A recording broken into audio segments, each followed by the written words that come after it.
दुख हम बाहर ढूंढते हैं, लेकिन बाहर दुख नहीं है, सुख बाहर ढूंढते हैं। हम कहाँ कहाँ नहीं घूम चुके हैं, किधर किधर हम नहीं गए हैं। सुख के लिए हम बाहर ढूंढते हैं, लेकिन तो सुख तो तुम्हारा करीब है, तुम्हारा करीब है सुख। सुख का खजाना तुम्हारा अंदर पैदा है, सुख है अंदर पैदा हुआ है, लेकिन तुम देख नहीं पा रहे हो। सुख का खजाना तुम्हारा है, तुम कम से कम थोड़ा सा इसका इस्तेमाल करो। दुख थोड़ा 2 कदम जाना पड़ेगा दुख के लिए, लेकिन सुख के लिए कहाँ जाना नहीं पड़ेगा। दुख सुख तो अपना पास है, लेकिन हमें एहसास नहीं है हम सुख के लिए। और अक्सर हम दूसरे को जिम्मेदार ठहरते हैं सुख के लिए। नहीं, मैं इसके लिए दुखी हूँ। अरे किसके लिए तुम दुखी हो? किसके लिए तुम दुखी नहीं हो? तुम अपने के लिए दुखी हो। तुम दूसरे को जिम्मेदारी ठहराना ये तुम्हारा अज्ञान है। आपने कभी ख्याल किया है, कुछ लोग ऐसा होते हैं दूसरे को क्रिटिसिज्म करते हैं, दूसरे का भूल निकालते हैं, इसमें वो मजा लेते हैं। कोई अब अगर पार्टी में गए हैं तो नेगेटिव सोच और पॉजिटिव सोच में क्या अंतर देखिए। आप किसी पार्टी में गए हैं तो वो क्या क्या वजह है जिसके लिए वो अपसेट हो रहा है, इसी को महत्व देते हैं। ये नहीं है, वो नहीं है, वो दिखाई दे रहा है। लेकिन कुछ लोग जो पॉजिटिव सोच वाला, वो कहते हैं कि देखो शानदार पार्टी हुआ है, ऐसा है। तो जीवन आप इस प्रसंग को सोचिए कि दुख का कारण क्या होता है और दुख से अपने निजात क्या मिलता है। मैंने कहा ना, आप दूसरे को ज़्यादा महत्व देते हैं, इसलिए दुख हम खुद ईजाद कर लेते हैं। उदाहरण तौर पर मैं एक बात कहता हूँ, कोई आपको गाली दे देता है तो आपका किस पर चोट होता है? अहंकार पर चोट होता है। अहंकार एक वजह है, जहाँ मैं होता है यहाँ दुख होता है। तो reduce yourself to zero level, ये आसान नहीं है। आप जीरो लेवल तक जाना इतना आसान नहीं है, ये आपके लिए चुनौती भरा है, लेकिन इम्पॉसिबल नहीं है। आप जब तो मैं से दूर हो जाएंगे, मैं से वंचित हो जाएंगे, आपके जीवन में आनंद मिल जाएगा। लेकिन हम मैं को पकड़ के रहता है। किसको ठक्कर लगता है? जब कोई किसी ने गाली देता है तो ठक्कर अपने मैं को लगता है, अहंकार को चोट होता है, उसका जबान खराब हो रहा है, वो जिम्मेदार है। आप क्यों इसमें परेशानी हो रहा है? क्या वजह है? नहीं, अहंकार पर चोट होता है। इसीलिए जो गाली देता है वो जलता हुआ अंगारा पकड़ के रखा है। आपने ख्याल कीजिए, जो गाली देता है वो क्या करता है? एक जलता हुआ अंगारा पकड़ के रखता है अपने हाथ में, और उसका हाथ में है, वो दूसरे को दे देना चाहते हैं। आप मत पकड़िए, आप अगर उसको पकड़ेंगे तो आपका भी हाथ जल जाएगा। ऐसा है, आप किसी से आपको ऊपर कोई गाली दे रहा है तो आप उसे मत पकड़िए, नहीं तो आपका हाथ भी जल जाएगा। इसीलिए हम दूसरे को के वजह से दुख नहीं, खुशी हो या दुख हो, अपने आप जिम्मेदार है हम किसी को। लेकिन दुख क्यों आता है? एक तो आपका जीवन में आप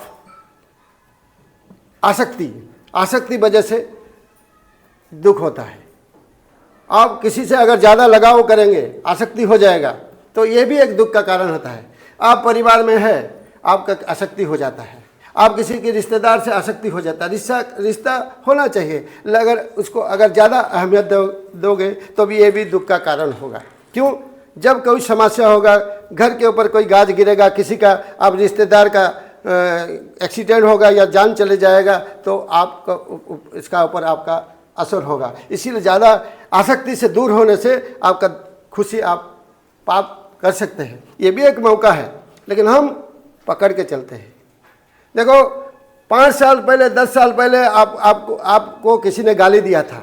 5 साल कि 10 साल पहले आपका परिवार के एक सदस्य जान चले गया था। आज तक उसको आप भूल नहीं पा रहे, अतीत को आप छोड़ नहीं पा रहे। आज बार बार वो जिंदा कर रहे हैं अतीत को। इसीलिए डिवाइन मदर कहते हैं, let the past be past. अतीत का अतीत का रहने दो, अतीत तो चला गया है, आप इसको आज क्यों ला रहे हैं? इसीलिए ये एक दुख का कारण है, कब से चल चुका है। और जो भविष्य तक देखते हैं, वो भी भविष्य के लिए, भविष्य कुछ नहीं है, क्या भरोसा है कल का?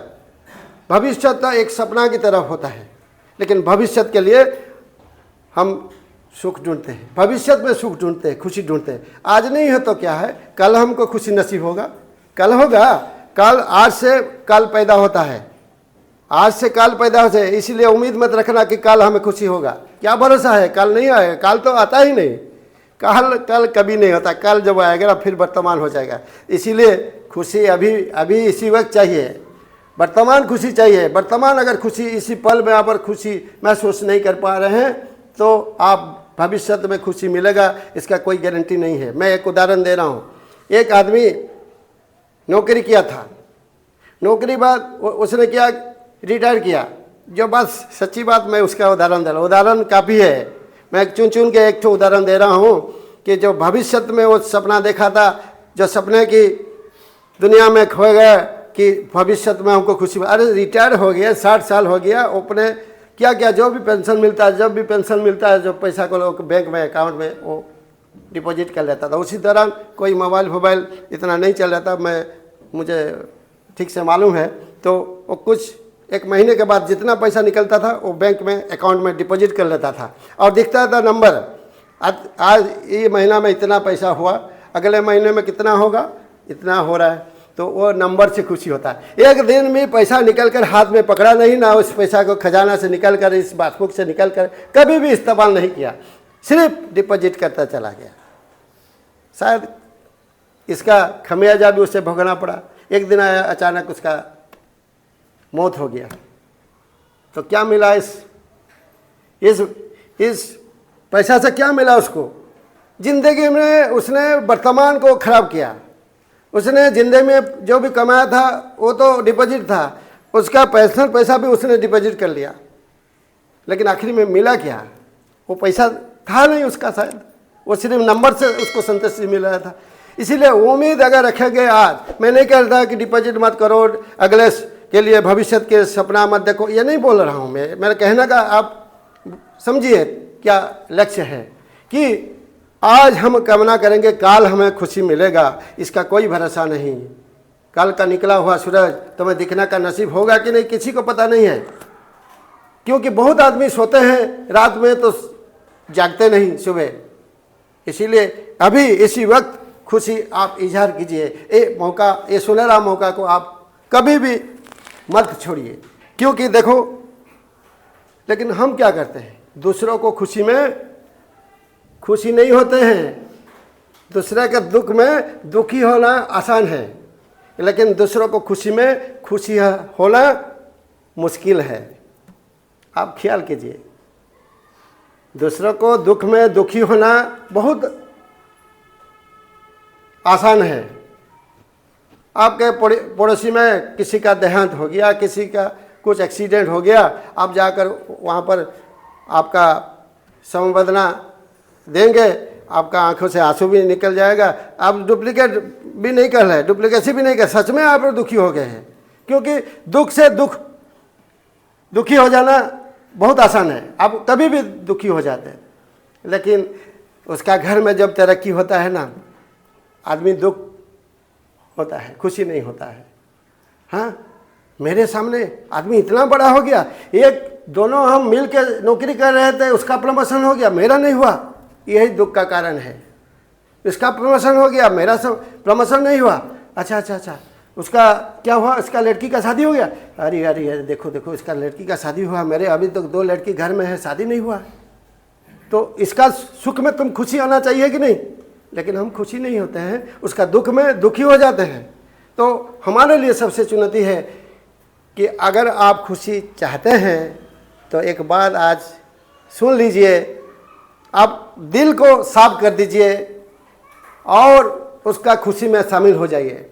दूसरा को जब हंसता हुआ देखेंगे, आप खुद अपने अंदर से हंसिए, आप खुद खुशी महसूस करिए, तो आपको दुनिया में कोई शक्ति नहीं है कि आपको दुखी कर लेगा। दूसरों को सुख में खुशी करने वाला कभी दुखी नहीं होता है। लेकिन पहले आपको सुखी होना पड़ेगा, आपको खुशी होना पड़ेगा। आप अगर खुशी नहीं होते तो कैसे आप दूसरे को खुशी करेंगे? आप अगर खुशी नहीं होगे तो दूसरे को भी खुशी करने का गुंजाइश नहीं है। कैसे? देखिए, आपके परिवार का आप मुखिया है, आप उदास रहेंगे तो आपका परिवार सब उदास रहेंगे। आप मायूस रहेंगे, घर में बैठे रहेंगे, तो उसका असर तो परिवार के सारे लोग के ऊपर होगा, बच्चों के ऊपर होगा, वाइफ के ऊपर होगा, सबका ऊपर होगा। इसलिए पहले आप खुशी हो जाइए। खुशी से खुशी बांट दिया जाता है तो खुशी बढ़ता है।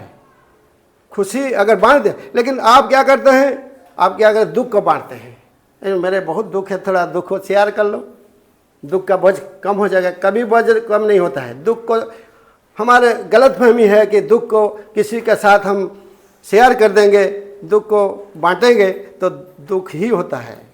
अपना घाव किसी को मत दिखाइए।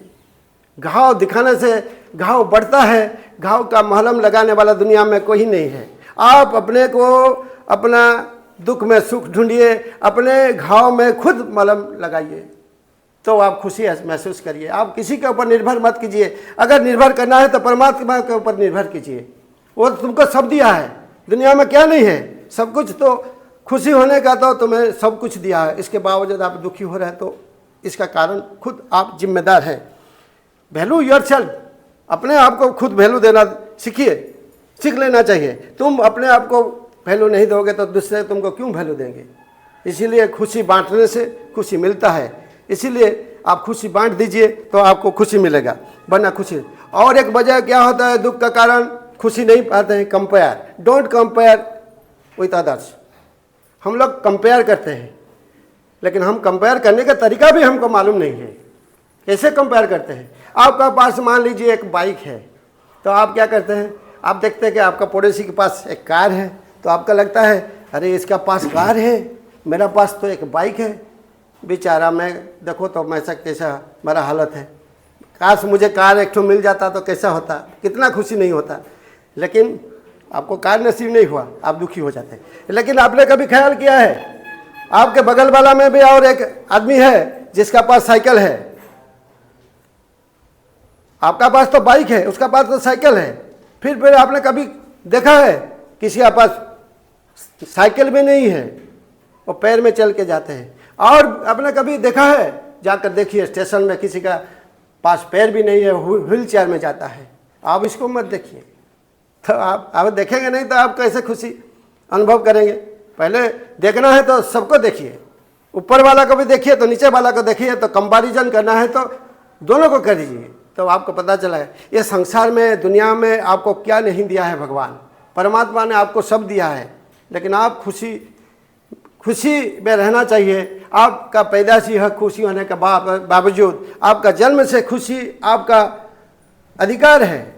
खुशी से जीने के लिए इंसान पैदा हुआ है, आनंद में जीने के लिए, लेकिन वो उसको ठुकर मार रहा है, दुख को वो स्वीकार कर रहा है। लेकिन कोई नहीं चाहता है। जब देखा सब चाहते हैं, कब भगवान को कोई याद करता है, सब दुख में भगवान को याद करते हैं, कैसे सुख में कोई। तो संत कबीर जी कहते हैं दुख में सभी स्मरण करे, सुख में करे ना कोई। सुख में सुमिरन करे तो दुख काहे को होए। समझ रहे ना, ये संत कबीर कहते हैं दुख में स्मरण सभी करे, सुख में करे ना कोई। जो सुख में स्मरण करे दुख काहे को होए। जब जलेबी खाते हैं, मलपुआ खाते हैं, हे भगवान हम जलेबी मलवा हम कितना खुशी में खाते हैं, कोई नहीं कहता है भगवान को। लेकिन जब आईसीयू में रहते हैं, ट्रीटमेंट होते हैं, हे भगवान मुझे बचा लो, ऐसा चिल्लाते हैं ना। लेकिन अगर ज़िंदगी में हम जब खुशी का पल होता है ना, उसी समय भी भगवान को याद करना चाहिए, तो दुख क्यों होगा, दुख नहीं होगा। लेकिन हम यही करते हैं। इसीलिए दुख हो असुख हो अपना कारण होता है। Difficulties are always blessing if we know how to face them. ये दिव्य जननी सीमा बताते हैं कि डिफिकल्टी अब होता है जीवन में, डिफिकल्टी ऑलवेज ब्लेस, लेकिन वो ब्लेसिंग हो जाता है अगर आप सही से इसको फेस कर सकते हैं। मैं इसका एक उदाहरण दे रहा हूँ कि देखो भारत और अमेरिका का बीच एक स्ट्रैटेजिक पार्टनरशिप है, ट्रेड पार्टनरशिप है। आज मौजूदा हालात में क्या होता है, वो टैरिफ में काफ़ी इजाफा किया है। अमेरिका 50% तक ले गया है, जिसका खमियाजा हमें भुगतना पड़ता है। अभी उसका भारत के ट्रेड में उसका असर दिखाई दे रहा है। लेकिन ये हमारे लिए समस्या है, लेकिन ये समस्या को निपटने के लिए हमारे पास काबिलियत है, और इसका हम भरपूर इस्तेमाल करना चाहिए। दूसरे मार्केट का तलाश करना चाहिए, अल्टरनेट मार्केट को। तो इस अपॉर्चुनिटी में इसमें तब्दील करने के लिए हमारे पास काबिलियतें हैं, इसीलिए ये ब्लेसिंग हो जाएगा हमारे लिए। ये दिव्य जननी माँ कहते हैं कि अपॉर्चुनिटी में तब्दील हो जाएगा। तो इसीलिए जो डिफ़िकल्टीज है वो तुम्हारे लिए अवसर बन जाए। इसीलिए जो बुद्धिमान व्यक्ति है, जो चालाक व्यक्ति है, जो हैप्पी व्यक्ति है, खुशी व्यक्ति है, वो जब मौका की तलाश करता है, जब भी उसका सामने कोई समस्या होता है, मुसीबत होता है, वो अपने अच्छे के लिए काम में लगा देता है, उससे वो अपॉर्चुनिटी बना लेता है। यही एक कामयाब इंसान का लक्ष्य है। दूसरा बाकी रहा कि अपने को आप वैल्यू दीजिए। और कुछ थोड़ा सा मैं बात कह के ये वक्तव्य बंद कर देना चाहता हूँ, लेकिन मैं और थोड़ा सा बोलना चाहता हूँ कि आप खुशी कैसे रहें। खुशी रहने का कला क्या है? हैप्पीनेस रहने के लिए आखिरी क्या है, माजरा क्या है? Being happy is an art. खुशी रहना एक कला है, इस कला को समझना जरूरी है। पहले आपका जीवन में कोई दुख भी होता है तो पहले आप कुछ क्षण उसी समय आप ध्यान कीजिए, मेडिटेशन कर दीजिए। मैं सिंपल तरीका बता रहा हूँ कि आप इस दुख के लिए आप कुछ समय ध्यान कर दीजिए। ध्यान करने से आपका मन में कंसंट्रेशन आता है।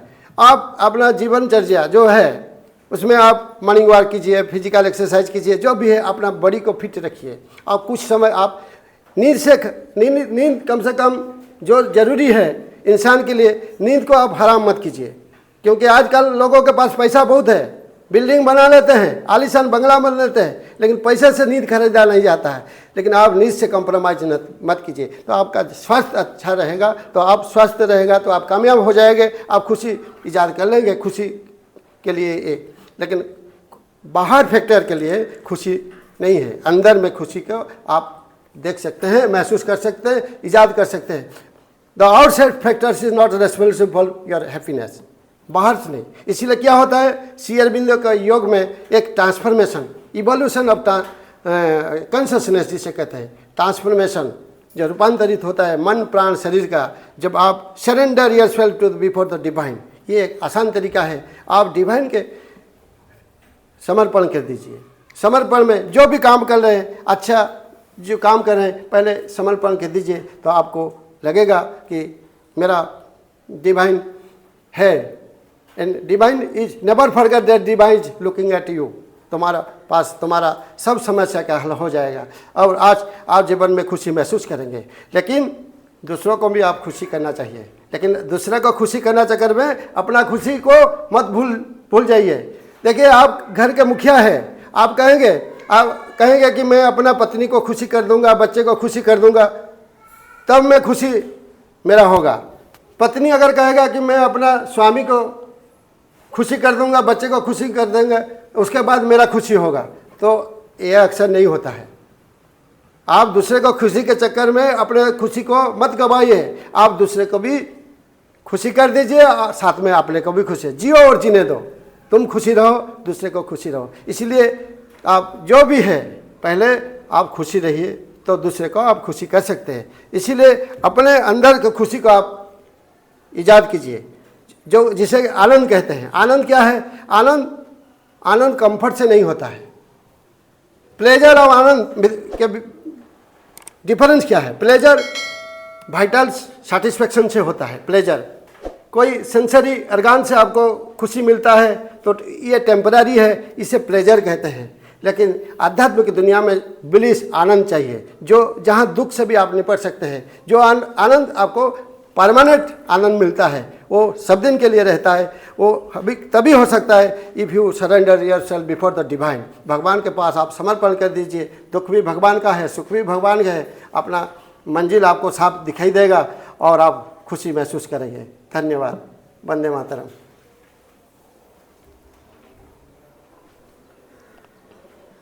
आपको बहुत बहुत धन्यवाद भैया। इस प्रसंग के ऊपर आप सही ढंग से सही तरीके से चर्चा किया, इसके लिए आपको फिर से बहुत बहुत धन्यवाद। आप सभी को भी बहुत बहुत धन्यवाद। नमस्ते।